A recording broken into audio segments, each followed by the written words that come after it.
I had my son that passed away at Newham Hospital, and there was a midwife there that gave me 16 hours with my boy.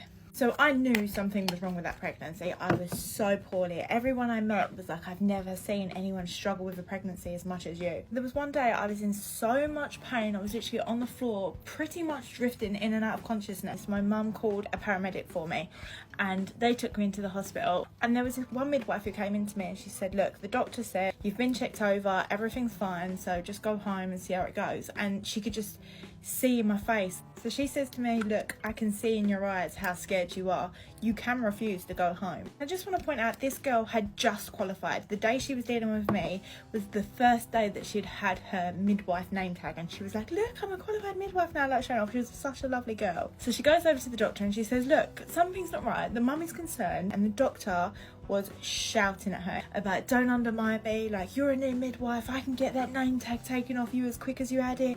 But she stood up for herself and she was like, no. So I hear her walk off crying, and about 20 minutes later the doctor comes in. He's like, oh yes, I've decided maybe I should send you for a scan as you're getting close to your due date.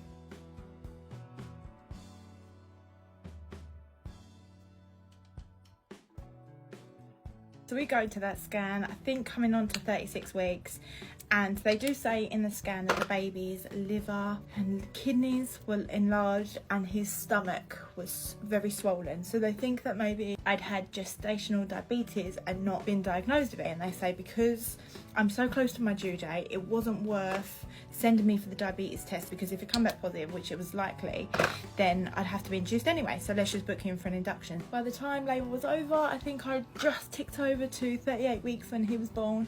And of course he was born with leukemia, and he was a very, very poorly little boy. But because he was born early, he was alive when he was born, and I got to spend 16 hours with him before he passed away. If that midwife hadn't stood up to that doctor and they kept palming me off and they never did a scan, they let me go full term, over full term, the likelihood is he would have been a stillborn. So ultimately it was the fact that that one very newly qualified midwife stuck up for me against a very qualified doctor that I got to spend 13 hours with my son. I got to breastfeed him, I got to cuddle him whilst he was alive, and that is something that you can never ever ever repay someone. So I hope this video finds her, and I hope she knows how grateful we are.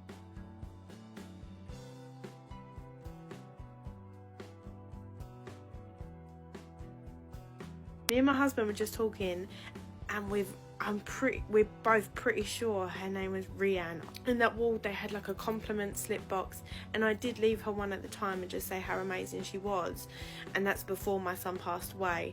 But I did leave like a compliment slip type thing for her at the time, but we were just so deep in grief I never really followed up if the message had got to her or anything. But yeah, I'm pretty sure her name was Rianne. This was never supposed to be like a negative video about Newham. They were superheroes. The aftercare team, just the way they looked after us was phenomenal. This midwife certainly was a blessing to Chloe, and she allowed her to spend those extra precious hours with her son. It must have been a horrible ordeal to go through. There was a lot of sympathy in the comment section for Chloe, and praise to the midwife who went above and beyond.